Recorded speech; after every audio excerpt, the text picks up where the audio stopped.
25th January 2013, a transforming day in my life.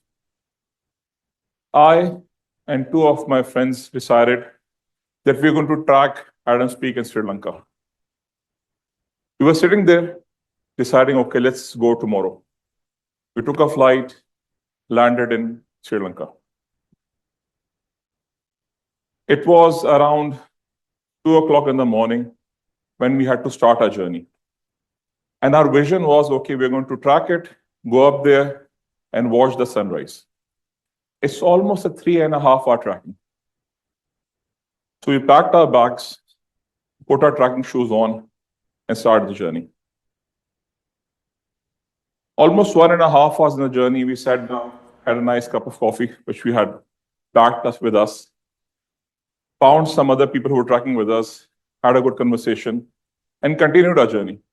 It was a little chilly, so we were wearing light jackets on top of us. Approximately 30 minutes post that tea break, I started feeling warm, very warm. So, okay, let's remove the jacket. I removed the jacket and I tied it across my waist. And at that very moment, a chilly wind hit me. And somehow, it started a spark inside me, a very cold spark. And I started feeling very chilly. Normally, I would have just put my jacket on and continued my journey. But at that time, it triggered an internal emotion inside me. My heart started beating very fast. My breath started becoming shallow. So what's going on with me? I sat down and I looked at my friends like, something is happening to me. I don't know what. I said, no, it's okay. Just drink water. We can continue. No, I can't. I can't do it. I picked up my phone, started calling my father, uncle, doctors, everybody right in the middle of the peak. And it did not stop. Finally, I relaxed. I said, let's go back. And then I turned back. I was extremely disappointed internally for myself and for my friends. But I was worried what happened. What was going on with me at that time? We went back to our hotel, checked in. The doctors were almost like 2 hours away. So we said, okay, let's relax. And I watched the sunrise from my balcony right in front of me and the Adam Peaks right in front of me as well. I went to the doctor. He said, you had a panic attack. You're perfectly fine. Okay. I came back. And at that day, 25th of January 2013, I decided this is never going to happen to me again. I need to understand what's going on with me. And once I have understood, I can do anything. Post 25th January 2013, I did 7 tracks with those same guys. I went to every week in terms of tracking. We had an adventurous time. And I thought this whole thing is behind me now. But it was not. 3 months ago, very recently, in one of the largest tech events globally in Saudi, I was representing one of the largest telcos in Saudi and one of the largest tech companies. I was speaking about smart cities and AI, which is my domain of expertise.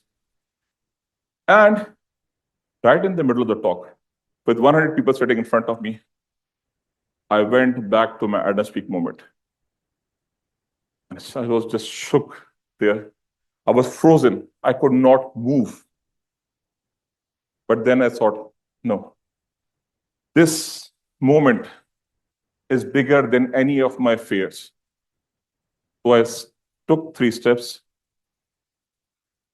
I picked up my bottle of water. I came back. I took 1 sip, calmed myself down, went back.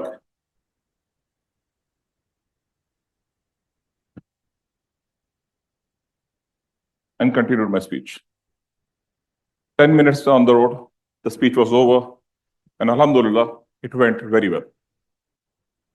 I went back to my house that night, and I thought, oh, same 2 moments, different results. Why? What is the reason behind that? And the thing that came to my mind was that at this time, my why was greater than my fear. The reason why I had to be there was more important than anything that I could fear at that time. And this sort of generated interest sparked me to figure out what's going on with people generally. And I conducted a survey with 170 people globally. And in that survey, almost all of them said that they were not able to fulfill one of the largest, biggest dream of their lives just because of fear. In addition to that, they were not able to figure out what to do.